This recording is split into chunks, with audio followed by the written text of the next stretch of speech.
Hello and welcome to the Product Opscast with Graham Reed and Antonia Landy. Welcome, Antonia. How are you this morning? I'm very well, even though I must say Berlin currently very much still feels like winter. I don't know what's happened to the weather. We are recording this a kind of early to mid May, and yeah, in the UK as well. This has got terribly cold as well. Today, I am really pleased that we're joined by my good friend Caroline Clark, highly experienced product leader turned advisor and coach, and lover of all things space as well, which is truly close to my heart of many decades as well. Caroline, welcome. Lovely to have you on the show.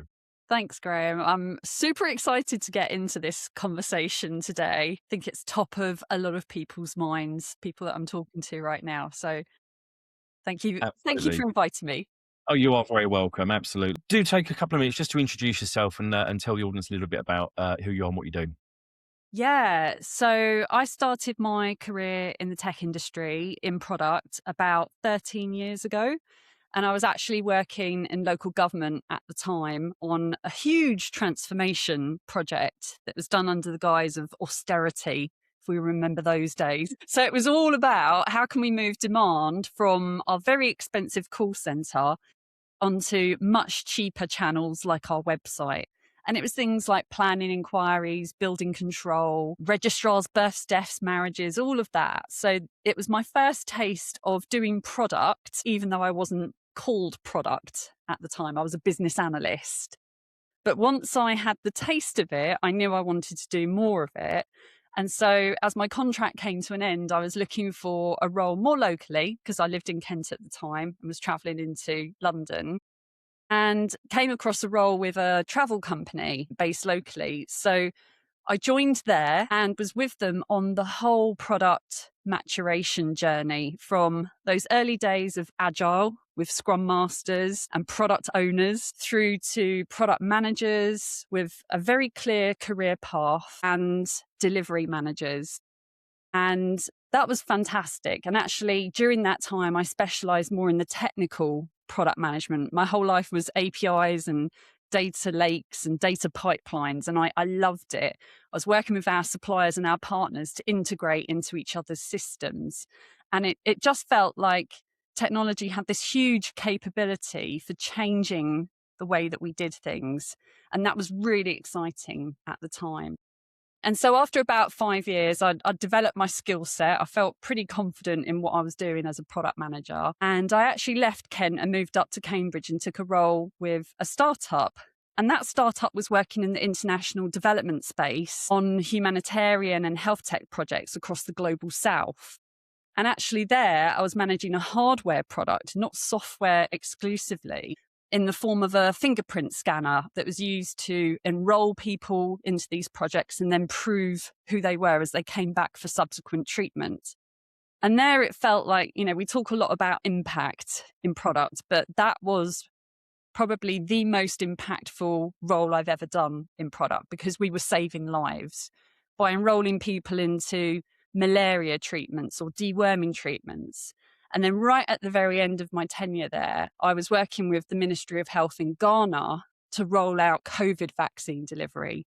They were the first nation in Africa to secure the vaccine and to deliver that. So there was something really tangible about the impact there.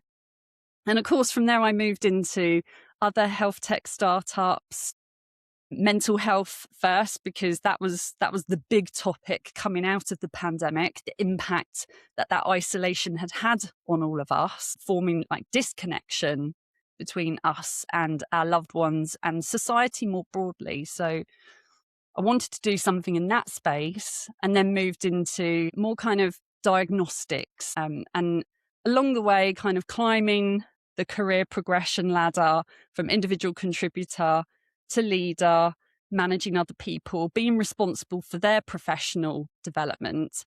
And that was where I really I really came alive because I enjoyed seeing people go from I don't know if I can do this, and kind of that self-doubt, developing their skills, confidence, capability, and seeing them go on and do some really incredible things and just prove to themselves what they were capable of.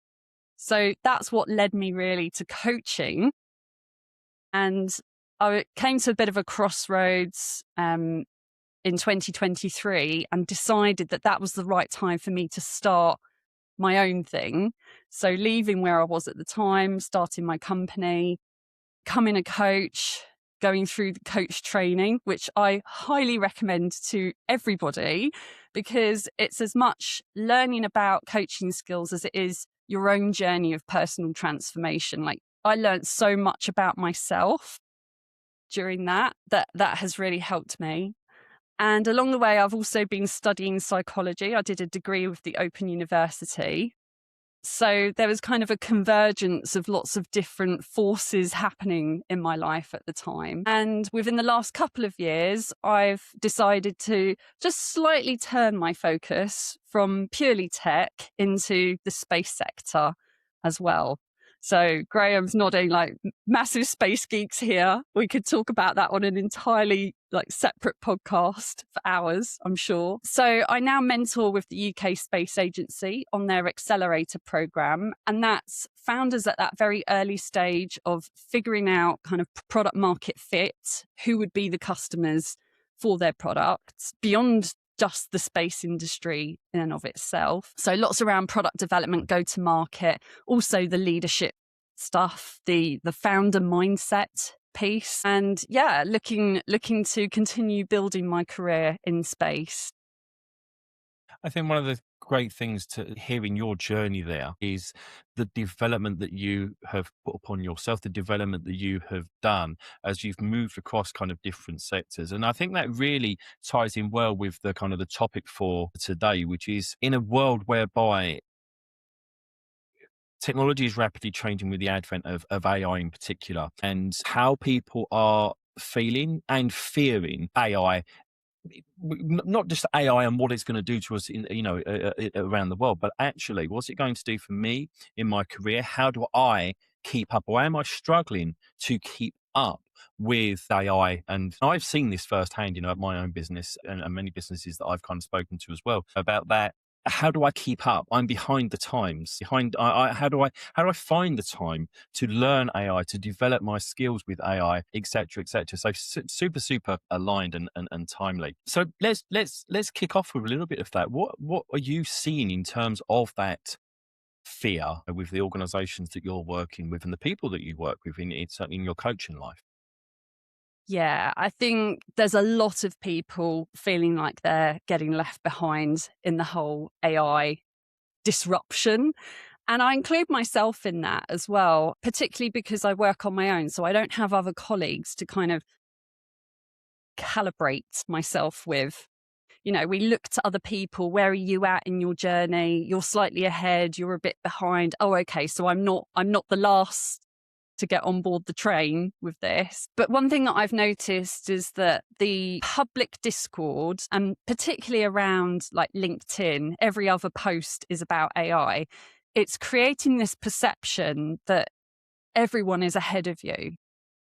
And I think it's important to recognize kind of what's the signal versus noise. And this is a lot of noise from like AI influencers, like they're having their moment right now. That's not necessarily where the vast majority of people are.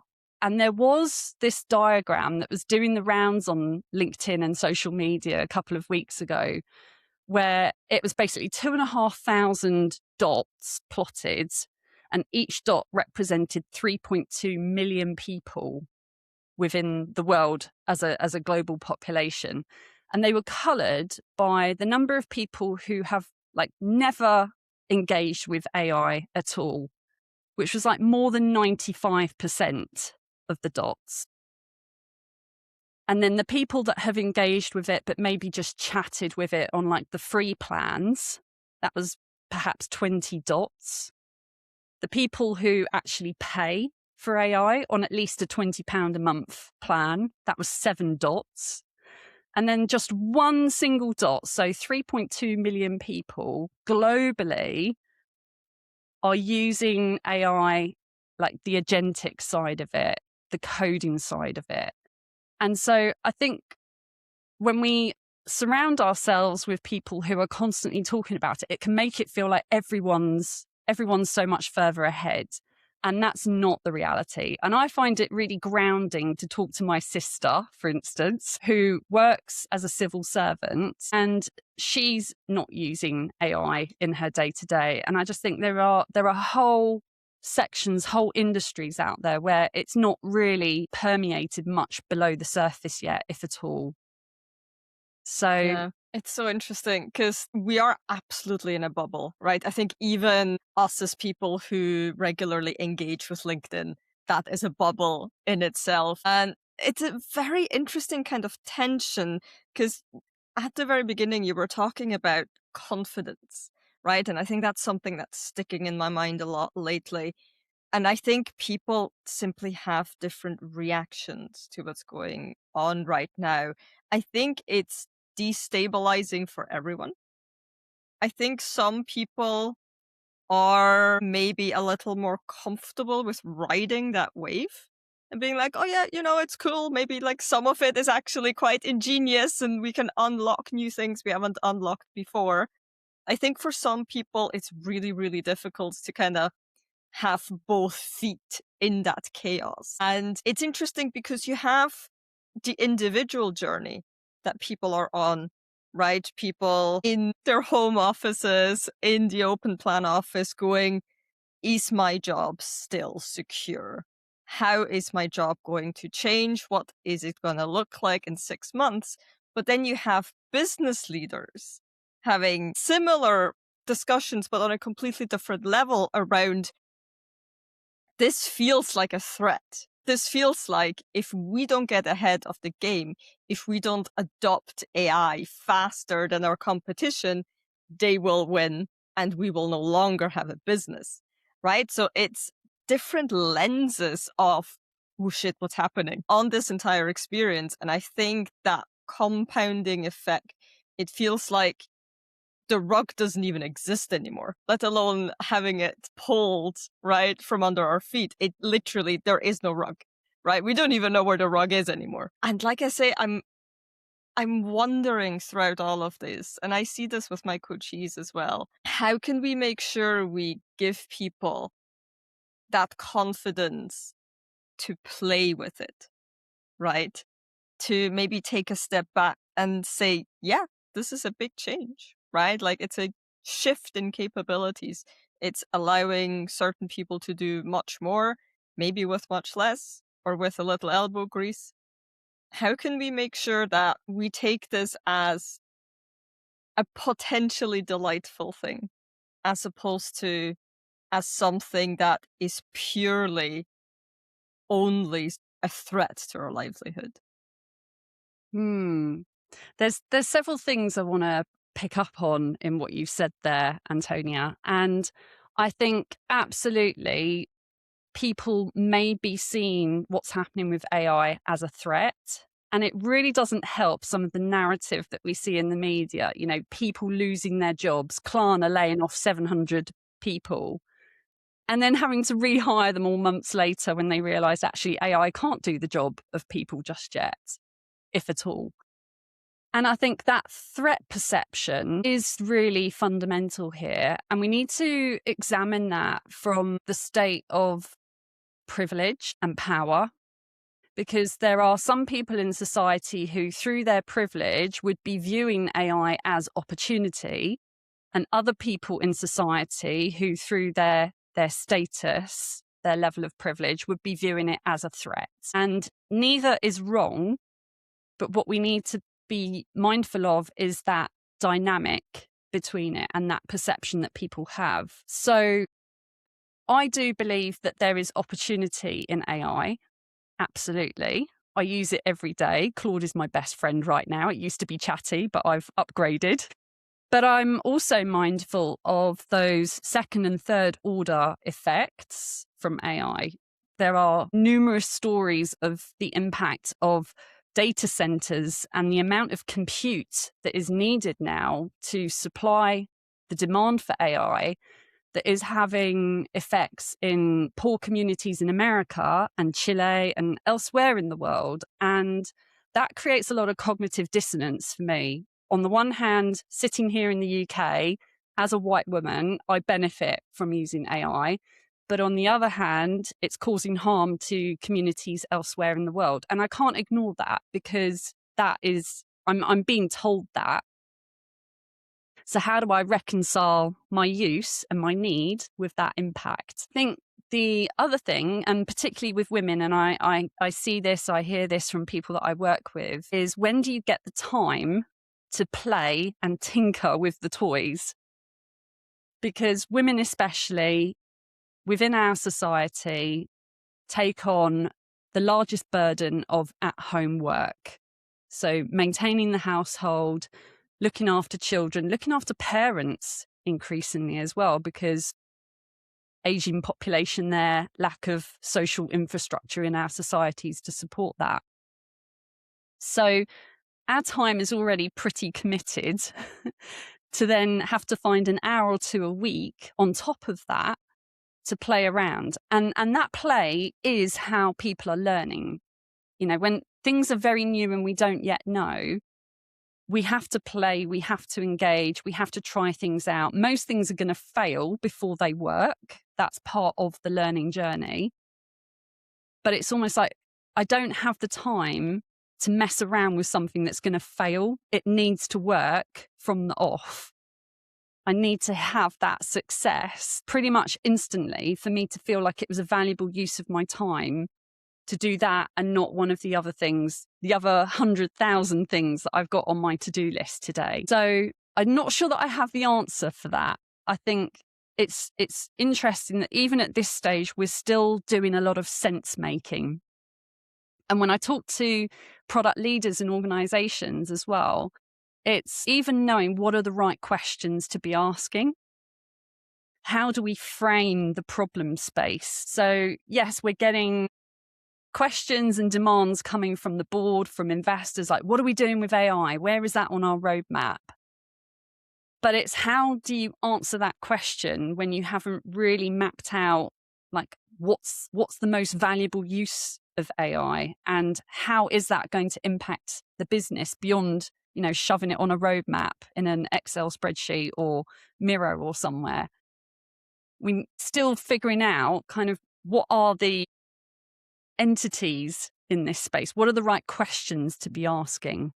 There's a huge, I've written loads and loads of notes, just what you've both said there. And there's a few things I'd really love to dive into. And I think one of these, and I think this is so topical, is this whole idea of where's the space I have to learn, you know, with AI. I can't remember how many times I've said this, basically this same line over the past kind of few weeks, but this expectation of, hey, you're a tech person. You'll just be able to figure this out, right? You know, you should be, go and do AI. Go and do it. Go and stop. Every time you're going to go and do a new task, think AI first. Go and explore. Go and ask Claude this question, etc., etc. But most of the people that I work with, most of our product managers, let's stick within that space for the moment, don't even have enough time to do the job manually, let alone trying to find the time to kind of go, well, I need to think about how am I going to phrase this for Claude or other AIs are available to go and, you know, to go and do this. How do I write the prompts? How do I then have that back and forth?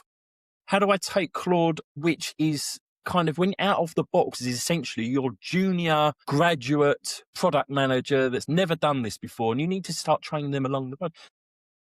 We don't give them the time to do this. So we're not giving the professionals the time to step back and explore as part of that learning journey, which is then an interesting piece about this whole idea of, you know, everybody should be learning Claude and etc. in their personal time. And I'm sitting here and thinking, how many other roles are there that you're in a job and you need to be taking even more time out of your day outside of your job to go and learn how to do your existing job? And I struggle a little bit and maybe a little bit in the tech space, you know, engineers, for example, that learn coding languages and things like that. It's very stereotypical stories of young engineers that have gone and coded their thing in their spare time and they've learned how to code, etc., etc. But where else does that kind of apply? And in such almost desperation to say you need to go and spend all your time to go and learn AI, but we won't give you the time during your day job to go. I think that's really up to the organization to make that time. Like if you as a CEO want your organization to be AI enabled, that's a transformation like any other, right? And you need to make sure people are set up tool wise, they are set up license wise, they have, like you say, the time to make those mistakes, to explore, to understand where it adds value and where it doesn't add value. But I think something we have to keep thinking is that you will not get, and there's so many parallels with product ops, right? Like you will not get the most out of AI by simply automating what you're already doing today. You know, if you're looking at how your PMs work today and they're like, right, automate this, this, and this. Okay, I'm no longer writing Jira tickets. Maybe I am only lightly editing the release notes. I am looking over the PRD, but it is kind of all generated based on some input I have given it. Great, you've maybe gotten what, 20% faster? Right? The questions we need to ask ourselves is, are PRDs still the best way for us to convey what problems we're trying to solve and how we might think about solving them? That's where the conversation around AI in organizations needs to start. And I think it is also very much upon the organization to make sure that you enable your people to get there, to have that transformation with you, right? This is not something, and this is something I see with AI all the time. Sorry, I'm ranting. But you cannot have this responsibility placed solely and uniquely on the individual. This is an organizational opportunity, but you need to realize that opportunity. And it is up to the leaders of those businesses to make sure that is actually possible. I absolutely agree with you. And I think when I was working in product squads, we had this concept of 10% time. So actually time set aside half a day a week, one day every fortnight, where the engineers would down tools and work on their own projects with the purpose of learning. So a new technology is released, like go and play around with it. And that was done within the container of the working week. And then, of course, engineers being engineers, some of them like to take that home and continue working on it. They often have their own personal projects. And I think that that concept is expanding beyond engineering into product, into design, into data as well. And it's important. And I think there are definitely things that organizations can do to support that learning. And one thing that I've seen work really well is hackathons. So taking that 10% even further is maybe one day a month or a couple of days every quarter. Again, down tools, get everybody together, get them working with people that they don't normally interact with on a day-to-day basis, outside of the product squad, across different teams, and give them like scope to define what problems they want to work on and come up with solutions for that. And I think this is the power of human collaboration in this learning process as well. Is naturally there'll be some people that are ahead and other people that are a bit behind, but by coming together, the multiple perspectives working on a single shared problem enables everybody to upskill at the same time. Those that have more experience see it from a beginner's eyes, which can be valuable in challenging some of those implicit assumptions that they might have built. Those who are earlier on in their journey have the benefit of experience. Hey, I'm stuck with this thing. Like, how do I figure this out? And so it's that shared sense making, shared learning journey together. But organizations have to be really intentional about creating the time and the space and protecting it, and not just making it about necessarily what can we get out of this. So at the end of this, we'll have new working software, all those features that sales have been asking for that we've never got round to do. Like, that's what we're going to do the hackathon on. Well, that's probably not going to ignite the excitement and the creativity that you want in people, and the ownership And it's ownership of your own learning that I think is really empowering. And to your earlier point, Antonia, what builds the confidence? Because how I see confidence and how I treat it in my coaching practice is not as a feeling. It's not a state, it's a practice, and it's about getting reps in. And I liken it to going to the gym because I'm a gym bunny and I build strength. I'm in there 3 times a week. And it's like you only build muscle strength by lifting heavy weights, by doing difficult things. And that to me is confidence. It's a practice of doing difficult things, of pushing up against those boundaries of your comfort zone and going further, really stretching yourself. And I think that's really key here with AI as well. I just want to absolutely second that. And I can say from my own personal experience, that's exactly how I feel. I think as I've said on this podcast a number of times, back in even late 2025, absolute Luddites when it comes to AI, other than kind of typing a quick, give me an answer to this, that was kind of all I'd done. And it was, we're now in May 2026, spent a huge amount of time really diving into getting Claude to build some really complex routines. Yes, these are basically automations that actually are saving a huge amount of time, but are also doing some things that actually I really couldn't do. And I've said a few times, actually, I'm getting it to do things that if I was an engineer, I probably could code against APIs and write scripts and things like that to do this, but I can't. It's not my skill set. I can't do it. So it is enabling me to do things I couldn't do before. But what is important is I've gone at this quite intensely over that period of time. And I'm fortunate that product operations as a role and also my business does give me that space to do that. So firstly, I have challenged myself. I've done some really cool but really difficult things. It's taken a lot of brain power to think through how we're going to build this sort of thing. But at the same time, not having that space to explore, to try these things out, to be able to go into a one-to-one with my boss and just say, hey, look, do you know what?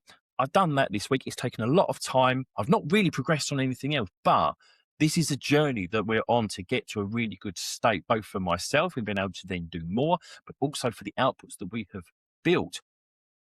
And it's given me that space to do that. And that genuinely is so, so important. So for any product leaders or business leaders that are listening, it really is the way to do this. It's to give your individuals, give your professionals that space to explore, whether it's on a guided path or just go off and explore, but they need that to go and develop all of these innovative solutions. Yeah, Absolutely. absolutely. And I think part of this is really going back to psychological safety, right? It's that feeling of I've been given the space to try. It may not have worked out, but I've learned on the way there, right? And being able to be open and honest about that. Like you say, Graham, right? It's maybe taken a lot longer than it maybe should have. I've maybe not progressed on much other stuff, but hey, I've learned so much. And now the next time I want to create an API hook or whatever it is, right? To push our organization forward, I can now do that. I have that skill. And it's so interesting that I think in many of these AI conversations, to me, things really do go back to best practices and first principles, right? This idea of having the psychological safety to experiment and to fail, but also this idea of figuring out, well, what problem are we actually trying to solve? How can we actually leverage this opportunity beyond just trying to do something 10% faster, right? But I think one thing that does always strike me is that, yes, on the one hand, we can much more easily solve our own problems now, like especially in product ops. I remember vividly, even in my last full-time role, which was only a few years ago, kind of begging the engineers, like, please, please help me with this implementation. I think it could be really cool, right? Like trying to spin up a Slack bot. And now I don't need anyone else to do that. But I think it's so important that we don't lose that holistic overview of how work gets done, because I think that the worst thing we could do with this opportunity is have it fragment us further, right? Have it reinforce silos rather than make the whole journey of how we build and ship and market products better. Yeah, and I want to come in on that because I think this speaks to an issue that a lot of product leaders are grappling with right now, which is roles within the team and who do we need and what is everyone doing. And certainly, like when I'm coaching people, there's also that sense of, well, I'm not sure what my role is going to become. Like right now, okay, I can understand I can do these things with AI tools, but if everybody can do that, like what is my value? I was having this conversation with a client the other day. She's a data scientist and she's not doing data science in her day to day. She's doing more product management. And it's like we hold on to the roles and the labels because we create our identities around them. And that's so baked into our society to the point of when you meet someone that you don't know and they ask you, who are you? Hi, I'm Caroline. I'm an executive coach. Like the role follows very soon after the name. That's how we get our sense of who we are. So what does it mean if AI makes everybody a builder? You know, it's dissolving those boundaries between product and design, between design and engineering, between product and data, because everybody, in theory, is empowered the same way to build things with AI tools. It's the democratization of that building process. And so perhaps part of the sense making we need to do is to reframe the identity as well, that we're now not product, engineering, design, data. We are builders and we are focused on particular customer problems. And again, I think where hackathons have that kind of secondary benefit that is not so obvious is that when you get people in the different domains as they currently stand working together, it's no longer, I'm an engineer, so I'm going to take this part of the project, and I'm product, so I'm going to take this part of the project. It's like everyone can be working at the same level because you don't need those specialist skills. Like it's accessible for everybody. And so it's what needs to get done to make this product a success. And then you can divide it up in a different way than maybe you would have done before. And I think what I worked through with my client was around actually, it's not so much about this person's doing that and you're doing that, and you come together and there's this silo boundary between you. It's I'm responsible for this outcome and I'm going to do everything that I can to make that outcome possible. So the focus shifts from the role and responsibility to outcome and impact, which I think is always a much better place to be in. And then if we tie that back into when you're applying for your next role, it's way more powerful to talk about what outcomes you created at a company for their customers, driving business revenue, increasing profits, reducing costs, you know, those kind of very tangible, like universal language of business that everyone gets versus I built a data lake or I wrote a PRD. Like nobody cares. Nobody cares about that. That's the how to get to the what, which is the thing that everyone cares about. So interesting. Graham, I actually want to ask you because I kind of have a hypothesis. I don't really personally feel that encroachment upon what I feel my role is. But I think it's because in product ops has always kind of been ill-defined. You know, we're getting better. We have some pillars, but ultimately I think even the label is contentious. So I just kind of think of myself as I help organizations become more efficient, more effective, you know, and whatever the path to that is, we'll figure that out. But at the end of the day, I'm, you know, product ops is the label we have put onto that today. But my area of expertise that I know orgs, I have experience in how they work and how, you know, we can make transformation happen. doesn't matter what you call that, that will always be my area of expertise. So Graham, I was wondering if you feel that kind of decay, let's say, of traditional labels, if you feel that personally as much. I think that I think there's two parts to that. I think you and I both know, and we've said this for a long time, that the title product ops is actually not accurate, and it's not going to be accurate anymore. Tech ops, maybe. Business ops, kind of. There's the label, because product has always been a little bit of an umbrella that in itself was always a little undefined. We've ended up spreading across many different areas, and for good reason. So I think in that respect, yes, I think there is. And similar to you, I have always kind of at the most fundamental level felt product ops is a problem solving role. It's a transformational role. It's a role that's saying, hey, look, we as a business in our uniqueness want to go from here to here, and how we're doing that, we're not sure of yet. And so actually product ops and other ops roles are there to kind of go, let's figure this one out. Do I see AI as being a degradation or degrading? No, I really don't at all. I really do see it as a really great tool in my toolkit to accelerate what I'm doing, to do things that I've not been able to do before. As you were saying earlier, otherwise I'd kind of feel like I'd need an engineer next to me to help me go and build X, Y, and Z. And now I conceptually don't really need that anymore. And so I can do some of these things for the benefit of the business that just get us to where we want to be with technology. So with AI connected, I don't see it encroaching on the role as a threat. I see it as a new tool in our toolkit to be able to do even better things. Caroline, have you got any thoughts to this?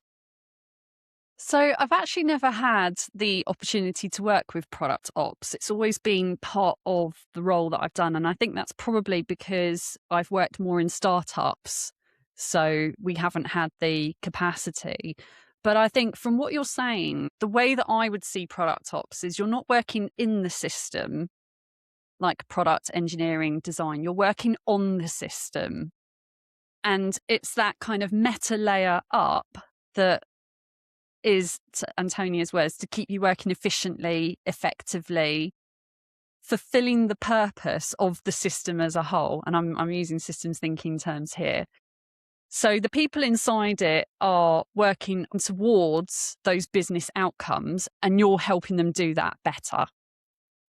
And that could be the product teams, but it could be the wider organization as well. And so I think there's a slightly different perspective that you're coming to it from. And naturally, like, you've got that more holistic view of what's happening across the whole organization. So yeah, I think to Graham's point, there's so much potential and so much empowerment of individuals that can come from AI. Once you've started on that journey, once you've overcome that initial hurdle of finding time, just getting started. I think we're at a point now where if you haven't been using ChatGPT or Claude, even that in and of itself could feel like a barrier. And we must recognize as well that for those who are behind, there might be a shame. And shame is one of those emotions that's so destructive because it prevents you, and in the words of Brené Brown, like from engaging, from connecting with other people. And it's like, I can't now do the thing because I can't talk to other people because then they'll know that I'm further behind than everyone else. So to come back to the hackathon concept, it's creating that space where people they don't have to say, I've never used AI. It's a space where you get the opportunity to, regardless of what you've done before. But there's an interesting piece, because actually this links to something I really wanted to come back to that we talked about earlier, about having that space to learn. And one of the things that I've actually found really useful in being able to have that space to really dive into AI is I'm now not only confident, coming back to that confidence word, but also genuinely able to train a little, impart knowledge onto my colleagues who are let's just call it as it is, further behind in their own learning. As I've now kind of building scripts and things, APIs and things like that, and I've got colleagues that are saying, I really want to do the same. How have you gone about this? Okay, fantastic. So firstly, now there is a source of learning. There is a source of knowledge. It is not perfect, but there's a source of knowledge that we can now impart onto others. Fantastic. So there is that investment, by having that space and time to firstly go off and learn. Now we're imparting it onto others who can then come along as well. So that's, again, and there's another real reason for giving that space to individuals. I want to liken this now to something we said right at the very start about all of the LinkedIn slop, all of the LinkedIn noise, one of the things I really do notice, other than Caroline, as you said, every other post is something AI, is by everybody that are just, here are the 10 things. Here are the steps to get into AI.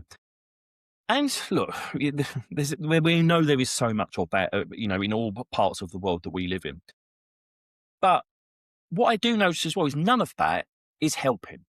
Not just in terms of confidence building, but it's not actually helping kind of learn AI. It's kind of all so generic. Here, go and prompt and use this phrase. Here, go and do that. Right, okay, but how does that help me solve a problem?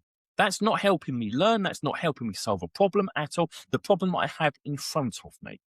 This is where coaching, this is where training, this is where working with individuals, something that we do a lot in product ops, suddenly starts to make a difference, because then we focus on the actual problem, not just noise. Yeah. And I think this is why community is so important right now. And it's not, not the polished, like, here is my personal executive assistant that I've built over the last 14 weeks. Like, I'm really talking about one-on-one with people you can be vulnerable with, because I think that's really important to go, hey, what have you learned this month?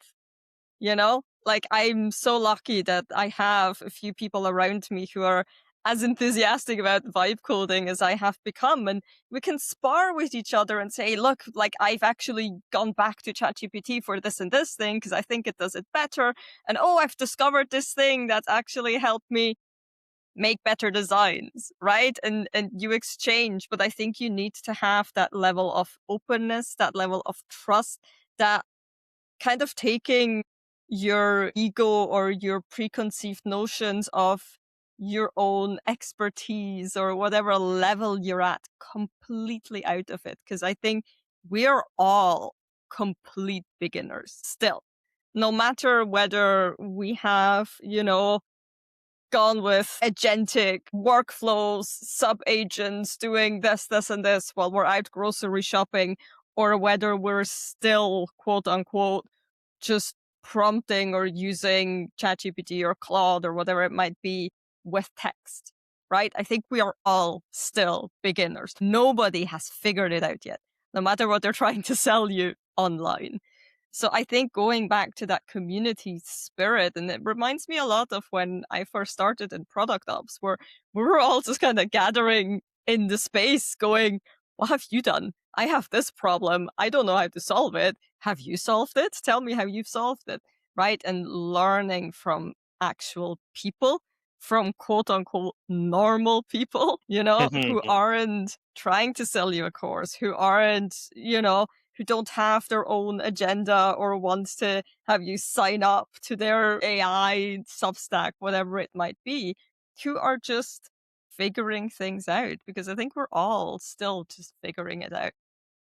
Yeah, and I think it points to the difference between writing for an algorithm and working with real people. I love the point about communities, because I think of a couple that I'm part of, and yourself as well, Graham. Like, literally yesterday, there was one where I posted in, hey, I've vibe coded this app. Does anyone want to test it out? And so the context, like, becomes the really valuable thing is, you're my people. You understand the space that I'm operating in. I've tried to solve this problem that I have, that you have. Like, can you test this out and give me feedback on it? And it's that bi-directional, like, hey, I've tested it out. And on dark mode, the drop down is unreadable because it's white text on white background. Okay, I didn't test that. That's a pretty obvious thing to test. Or this part of the user journey, like, it doesn't make sense, the questions that you're asking here, or how these results are presented. Okay, that's really valuable. Like, that's always been what product is about. And I think, like, the strength does come from engaging with other real people who are grappling with the messiness of AI right now, and as I said, that sense making together, like I've learned this. I think, it was Dave Killeen with his AI chief of staff. I tested that out for a week. I ended up figuring out how to fix a broken MCP server. And I'd never touched MCPs before, but it was like me and Claude going, hey, I've got this error message. What does this mean? And then going back to Dave, I had a call with Dave and was like, yeah, I've encountered these problems, and this is what I've done. Like, you might want to think about that in the next iteration of the software. And then he gave me some really helpful pointers as well. So it's the bi-directional, two-way feedback on, I've tried this, it didn't work, help me, or I've done this and this could be better. Absolutely. That's how we learn together. Community is such an important piece. I mean, it's been the bedrock of product operations since you adopt. The communities is a good color, as you said, in communities we're part of, you just see that sharing of knowledge. And it brings me on to kind of, which almost at the end of time now, but just one piece I wanted to pick up on, which is kind of, we've talked a lot about confidence. And I know that that's something that you work a lot on, you confidence and kind of then believing in yourself and your belief OS. Do you want to just give us a couple of minutes about kind of what that's all about and how that ties into this? Yes. So Belief OS is a model that shows how beliefs exist as systems and are sustained by systems that go beyond just us as individuals. So there's 4 levers that make up the model. 2 internal levers, so internal as in psychologically inside us, which are around meaning and affect, with an A, which is a psychological term.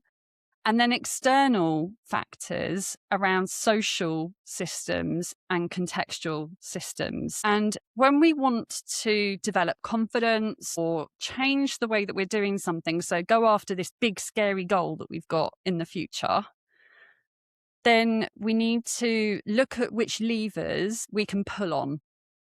And each lever is supported by 3 scaffolds. So for meaning, that would be narrative, identity, and sense making. And sticking with that as an example, when we're trying to make that change, those scaffolds are maintaining the existing belief. And so if we want to change the belief, we have to look at the scaffolds supporting that.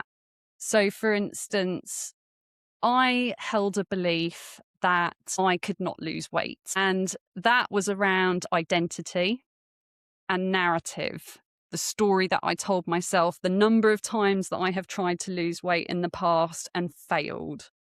So I'm not someone who can lose weight. Identity. So to challenge that, we have to look at the scaffolds and destabilize them by introducing doubt. And we do that by looking at the evidence that shows an alternative perspective.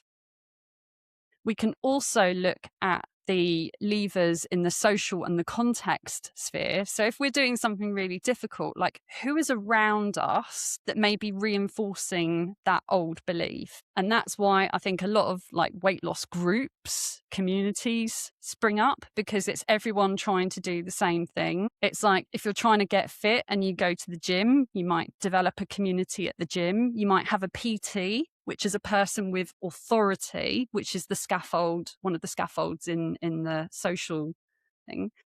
You might look at your context, part of which is the place. So we go to certain places to practice certain beliefs. Religious beliefs are practiced in church, in synagogue, in mosque. We develop rituals and habits that support that belief in place. So again, if we want to change the belief, we change where we go to practice, we change what we do, we change the language that we use as well. So, and this is something that cults in particular are very strong at, is having an in-group language that cult members understand and means something specific to them that outsiders, we understand the concepts, but we don't understand the significance of the meaning. And so I see confidence really as emerging as a practice from changing beliefs. I'm exploring this a bit more at the moment, talking to lots of different people and interviewing them when they've gone through big personal transformations in their life. So, a couple of examples. One was a guy who was a professional ballerina, but through injury had to redefine his career and his whole identity because he thought he was on a pathway to performing on stage in big ballets. He now works in insurance, which is about as different as you can get from ballet. But he rediscovered beliefs that he had about himself and changed those beliefs as well. Another example was a friend of mine who left the RAF after 19 years. So that transition from an institution that had really strong beliefs about teams and leadership and who they were, their identity as part of the RAF, into civilian life and losing all of that structure, that contextual scaffolding, that social scaffolding, and having to reestablish it for himself. So yeah, there's lots more that we can dive into there, which we probably don't have time to today. No, well, unfortunately, we don't. I mean, I was really, really interested because I actually didn't really know that much depth about what you've been working on, and I'm listening to that. I'm just thinking, my God, how much of this overlaps with product operations and what, Antonio, what we do, in terms of that kind of confidence and what change means and how do we approach change with different people who have different beliefs, who come in with ultimately different beliefs, different ways of working, and how do we kind of change all of that? Just wow. I'd love That's to. actually another point with the model as well, is that we have those beliefs operating at individual level. But then, of course, beliefs also operate at organisational level and societal level. And another point of friction is not just within the levers and the scaffolds themselves, but it's that interlevel friction. So where the organisation has a dominant belief, which is often the one set by leadership, it's like, we believe the company's here to do this. This is the narrative. This is the story of where we're going, our purpose, which is a particular kind of belief. If the individual doesn't share that, that can lead to disengagement and demotivation and, all sorts of conflict and issues around that. And I think the point is that the individual doesn't have to share 100% of the organization's belief, but there must be sufficient overlap. Like there's some sort of Venn diagram of organizational beliefs and individual beliefs, and they have to overlap some way. Because if not, you're pulling in two different directions, and that's just never going to work. Think for anybody who is struggling to, make AI happen or feel like this is what they now must do for survival, I really urge you to think of this as a playground. Think about the smallest problem you face in the everyday and solve that one very small problem. And if you don't know where to start, open Claude, say, I don't know where to start, and then explain what your problem is. And I promise you, little by little, it will guide you, it will help you. And I think if you can spare 30 minutes one time on this during your workday, mind you, because this will be useful for your organization too. But I think just starting is the hardest part, right? Be honest about the discomfort you have. It's totally fine to have that discomfort. Like I say, I think we're all learning. We're all on that journey together. Don't listen to anybody who says they've got it all figured out, because they don't. And make it yours. Yeah, I would absolutely agree with that. Starting is the hardest piece. Claude genuinely will help you. Other AIs are available, of course, but they will help you along the way. I have a genuine friendship now. Almost, my wife is actually starting to question me on my relationship with Claude, because we thank each other. The other day, it apologized to me because it missed something that I blah blah blah blah. And it genuinely will help you along the way. So just try it, and as you say, use it as a playground. Caroline, thank you so much for joining us today. Absolute pleasure to have you on the show. We've covered so much. We'll put a little link to the information about your book that's coming out next year, which I'm really excited about. Thank you to everybody listening today. We have covered so much. Thank you for staying with us on that. And please do connect with any of us on LinkedIn. And thank you for watching. Antonio and I look forward to welcoming you on the next episode of the Product Opscast. Thank you, everybody.